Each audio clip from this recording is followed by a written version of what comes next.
Anyway, thank you for choir, beautiful voice. You know, if you want to join choir, let Chong'a know, right? So you know, it's always beautiful that sometimes you can say that I don't sing, I cannot sing. But again and again, it's not about what you can, it's about your heart, right? If you want to come to sing, I guarantee God will give you gift, talent to sing.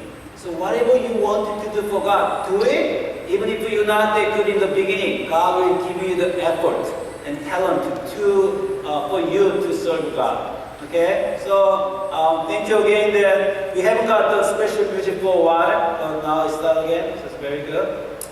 Okay, I want to talk about the most strange book in the Bible today. You know what it is, right? Ecclesiastes.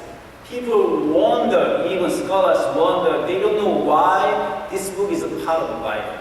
Very different, strange book. There are 66 books, Old Testament, New Testament, but they say this is the most strange book.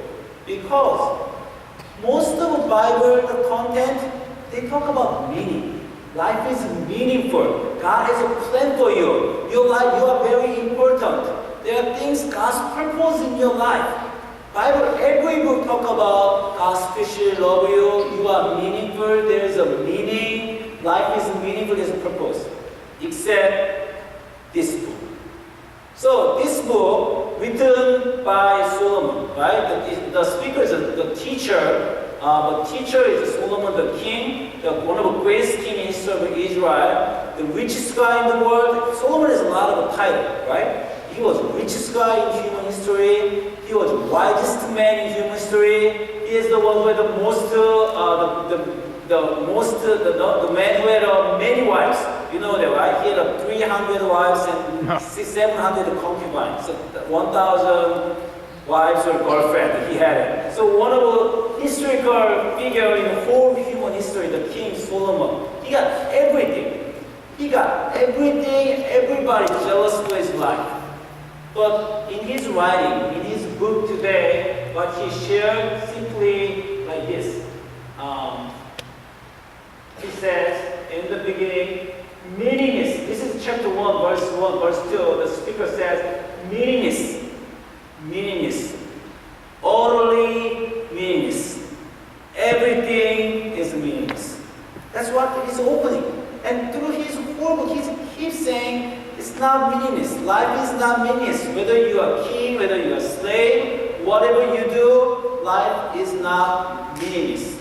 And this meaningless word in Hebrew is heber, and that means vanity, emptiness, absurd. All of this negative word. The skepticism in the Bible, very rare. We don't know why we have this book in the Bible, but unlike all other books, it keeps saying life is not meaningless. What you are doing is not meaningful. Life is meaningless. He keeps talking about in today's passage. And he shared, I have seen all the things and that are done under the sun, and all of them meaningless or chasing after the wind. That's what he says about life.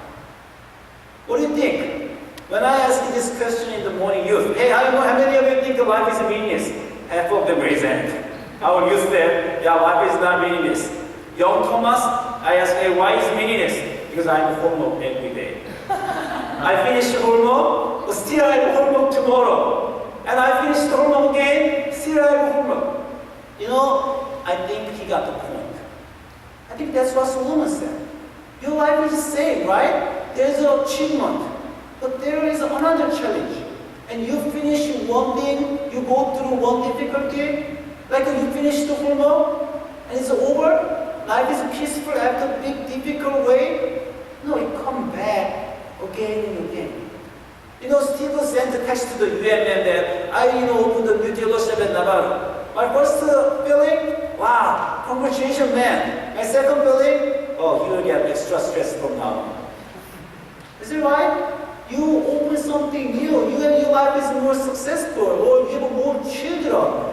When you have one thing good, there's something follow up too. I think, wow, you will get more stressed. I wonder, why did he do that? But everything is like this. You achieve something, you got the certificate, you graduate, you get the job. Is that the end? Something happens again, and again. It's like a hormone. We have a hormone forever. And some of our children raise hand. I know the answer. If we get retired, everything will be good. Hey, is there anybody who's retired? Our congregation can say an answer for that? Is everything good after retire? Kids, I think that way. If you retire, life will be peaceful. Even if that's true, next 30 years until you retire, your life is toil and suffering. What do you live for? Right? And one of the kids also answer, I know the answer. Well, if my life is really successful, if I'm famous, then it's not suffering anymore. Really? Hey, I want to introduce this guy to you. You all know this guy, right? Robin Williams. When I watched his movie, The Good Morning Vietnam, anybody watched it? I think everybody watched it, right? Good Morning Vietnam, that the brilliant movie. When I watched it first time, I even didn't know who that guy was, but I just said to myself, oh my gosh, he's the best actor I've ever seen. I thought a genius actor. You should have watched this movie, right? He was acting so different way, live and brilliant. I thought, wow, God gave him talent for acting. He's the best actor ever. I thought that way. A lot of people thought that way. Genius, got fame, success. You know where he lived? Orange County, over San Francisco, $1 million house. So he got everything he wanted. Maybe I want to live like him. I want to be like him. Be famous, everybody recognize me, enough money, success. But how he end up? Just 2 months ago, we got sad news that he killed himself. Why did he do that? Do you know the reason? Maybe he might have felt same thing that Solomon felt. I think everybody who killed themselves, they might feel life is meaningless. Meaningless, everything is happening again and again. What's that for? We work so hard for raising children, build our family, to open the business, to build a career. That's all that Solomon got. But he still said life is meaningless. When was the last time you felt life is meaningless? Or when was the last time you felt life was meaningful? And when you felt life was meaningful, did it last forever? There are good moments in my life. I achieved something. I thought, life is so good. The problem is, bad thing happens again and again. Right? Last Sunday, let me share this. I was kind of depressed last Sunday, but for 2 reasons. One reason, I broke my promise. You know that, right? I shared it last week. For 20 years, I didn't give a sermon about money. But I gave a sermon about money last Sunday. And Lucas said, you did 2 weeks. So last 2 weeks, I gave a sermon about money. After I gave a sermon, I felt I had to do it. But after I gave the sermon about money, I was feeling like this. Wow, I did everything. Even the thing that I'm not supposed to do it, the thing that I promised myself when I was young, I'm not going to give a sermon about money, but even I did it. What should I do more? I was thinking that way. And the other thing, we had 2 visitors at church last Sunday. Remember? There was a young mother with her son, Marcus. Actually, I invited her because she's Ed's friend, my friend. Her son is in the preschool attending the JJ. So I invited her during the week. She showed up. You know what happened last Sunday? She came up 5 minutes before worship. Worship started 12:30. There was no one at the same church. So one thing good that we have youth worship, all youth and college at 11:30 worship, there are 20 kids, but adults were late. So 12:30 when you start worship, there's no one. First 5 minutes while the praise team start. I was sitting there, I was looking at only one woman, new person was sitting there for first 5 minutes. Wow. I wouldn't come back to church if I were, right? So I was thinking, we have the ministry for 4 years and a lot of good things happen. But when we start worship, there was no one for first 5 minutes except the new person. Isn't that enough reason that pastor get depressed? Right? So I was kind of bad. And Monday I got car accident. Okay, so bad things happen again and again. The other person who visited our church last Sunday, I introduced him, right? He's a pastor, John. So So this pastor, I want to introduce about this pastor. He started a church. He launched the church 13 years ago in Sacramento. And then it went to well. So at last the church became independent. So he had a good credit in our conference that, pastor who successfully opened a new church. 13 years later, recently, the United Methodist Church, we have a new project. The new population, the Korean population in Mountain View, we want to open the new church, new Korean church in Mountain View. And then the conference, Bishop asked all Korean pastors, who want to go there for the new church? You know what new church means, right? You're supposed to open church. There's no member. You're supposed to start it. Including me, all Korean pastors? No, not me. We don't want to go to a new church, start a new church. And he was the only one of us who started a new church, and he volunteered again. For 13 years, I built the one church. I couldn't build them now, so I think it's time to move on. I will be a church of that, the new church. Today is his first day. Today he started just at the same time, 7:30 he started worship now at the Mountain View. He told me that he got one new family, maybe. So if the new family was in his worship place today, now he's giving worship with one family. If they didn't show up, now he's giving worship with his wife and his two children. So that's his situation. So there was a reason that he won't be more spiritual. He visited our church last Sunday during his vacation to feel more like God's spirit. And last Tuesday, he called me that he want to go up to the prayer mountain. You mean the prayer mountain in Santa Cruz, right? If you go to prayer mountain, this is the Santa Cruz prayer mountain, very small unit here and there. This is a unit for the one person. You can just go there and then you can stay in the prayer room. But before he launched the new church, he wanted himself to be ready. So he wanted to go to prayer mountain, and he invited me. And usually I would have said no. But last week, it was enough reason that I should say yes because I was kind of down. So I said, okay, we'll go up. So we went up Tuesday, and each one different unit, whole night we had time to spend prayer.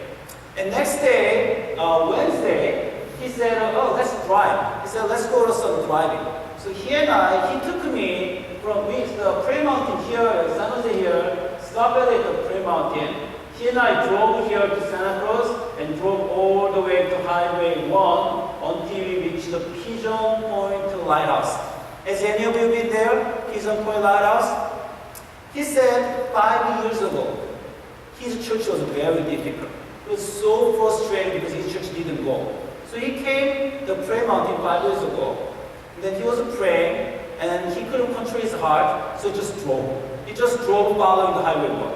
So while he was driving 5 years ago on the beach, he found this lighthouse. Just randomly, he didn't know whether it was there. He found it. So he was almost like crying in his heart because his church going through difficulty. So he went to this lighthouse. And he shared with me that this is my spiritual place. 5 years ago, when my life was very tough and church was going through difficulty, I was here and God taught me 3 things. He shared with me. The first thing, when he went there in the morning, it was a foggy day. There were a lot of fog, he couldn't see where. But the lighthouse was a kind of a low elevation. So when he went into the lighthouse, there was no fog. So first thing he learned, God told him was, if you high, you will start with foggy. But if you lower yourself, if you go lower, if you humble yourself, maybe there is no fog there. So a lot of problem in your life because you're so arrogant it's happened. If you humble yourself, there's no fog under there. So he thought, okay, maybe it's not my church member's problem, it's my problem. I should humble myself. He learned it. And second thing, he went there, this lighthouse is dead already, it doesn't work, it's not running. But when he went up there was a sign, he saw it, light of the future. So they're planning in the future, maybe they renovate this lighthouse, it might work again. When he read this sign, he felt that God will touch his heart. He said, maybe my church is not working well. We're not shining light. Church is not good. Well, maybe we're like a dead lighthouse. But there is a hope. In the future, this lighthouse will shine light again. Maybe we will go again. We will shine the light again. God, show me the hope. So that's the second thing that he heard from God in his heart, that God says, still there is hope. And third thing he shared with me, if you go to a lighthouse, there's a big, speaker like this. So when weather is really bad, even the lighthouse on, people, the ship, they cannot see the light. So in the bad weather, instead of projecting the lighthouse, instead of they give a warning sign, boo, and then ships know that there's a land around them. And he felt he could not see God at the time because life was so tough. But he learned, even if I cannot see God because everything is so difficult, still God can lead us through sound. Now I need to rely on God, rely on God's voice. Even if through the situations I cannot see anything, maybe I can hear God's voice, I will follow. So he told you that 5 years ago, I came up here when my life was really difficult. God comforted me greatly. I really wanted to come here with you one more time. So he took me there. It was very good that we shared about life and ministry after that. Good story, isn't it? Let me share one more story about the pastor Nick Warren. You know this pastor? He wrote a world-famous book, the book, The Purpose-Driven Life. Millionaires, the million books were sold. He's the pastor of the second largest church in the United States, Saddleback Church in LA. 20,000 regular attendants in his church. One of the most successful and then popular, renowned pastor in the whole world, maybe. And he shared one story. So he shared a story like this.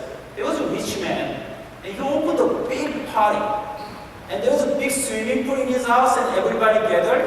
And this rich man suggested to all his guests, if anybody can swim from this side to that side of this swimming pool, I will give you my daughter, and I will give you everything I have. There's one condition. There's a lot of crocodiles in this swimming pool. So no one, the brave enough to jump in. Everybody just look around each other. Wow, money, $1 dollars, beautiful daughter. But life is more important. No one was jumping in. At that time, everybody heard the one man just jump into the water. And then he was not even breathing. He was swimming so fast because of the crocodile. He went all the way to the other side. And everybody gave him, the play when he came out. And everybody, gathered around him and said, wow, we've never seen such a brave man like you. And the rich man said, now, brave man, you got everything. Actually, there's no crocodile in the pool. It was a lie. I just tested the people whether they are brave enough or not to get my possession and my daughter. You're the man. Now get everything. And this man answered, I don't need your daughter. I don't need your money. I don't need anything. Why did you do that? Just do the one thing for me. What do you want? Please get the person who pushed me into the swimming pool. So this guy didn't want to go jump in, but everybody, hey, we can go jump in. And somebody pushed him back, so he just had to jump in the water. And he swims so fast, right? The reason that people shared this, he said, I was that young guy. 30 years ago, when I was with God, somebody just pushed me to be a pastor. Last 30 years, I couldn't breathe. I had to survive. I just keep swimming, doing the ministry to the end. Because I didn't want it, but God just pushed me there as a pastor. I had to swim like this for 30 years. So he just shared that story like that. A lot of difficulties, even the pastors, right? But you know that what really makes life meaningful or meaningless? I don't think it's about their success. There's one condition what Solomon said in today's passage. Solomon said, I have seen everything. Everything is meaningless. What is that everything? Everything under the sun. That's what this man said. He didn't say life is meaningful. He said life is meaningless, but life under the sun is meaningless. Life under the sun means life in this world. Maybe we think when we are successful, our life is meaningful. But the King Solomon said, whether your life is successful or not, whether you're a loser, whether you're so frustrated, whether people don't respect you, whether everything you do you failure, doesn't matter. And even if you are successful, you're the world famous person, doesn't matter. Everything in this world is meaningless unless you can experience God through these worldly things. I don't think the pastor jumps, the past, his life, his ministry is successful or failure. I don't think it's important. Rick Warren had 20,000 attendance every Sunday morning. Did it make his life meaningful? No.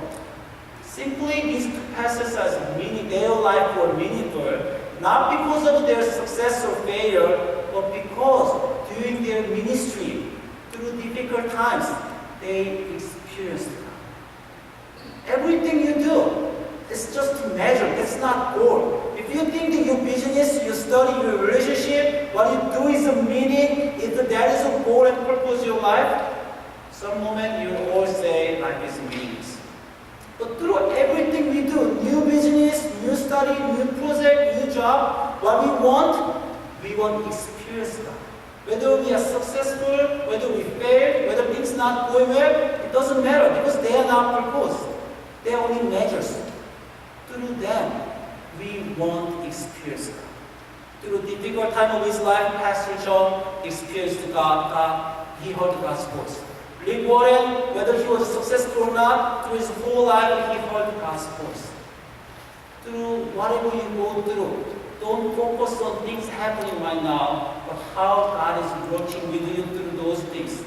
And then through success and failure, good and bad part of life, I want all of you walk with God, experience God more, that make life meaningful, and that protect us from all these weaknesses. Let's pray. Thank you for this morning that you share with us the important thing through King Solomon. Everything we do this work, we think it can be meaningful only if successful. If we can achieve something, if people respect us because of our success, people recognize us, or if we have something we wanted, we believe life is meaningful. But no, life is not meaningful through those things in this world. Or everything under the sun cannot make our life meaningful. Only one who can make our life meaningful is above, beyond this world, beyond this sun, God. Only when we are connected to God, experience God, walk with God through our life, through good and bad, sorrow and joy, we know our life will be meaningful.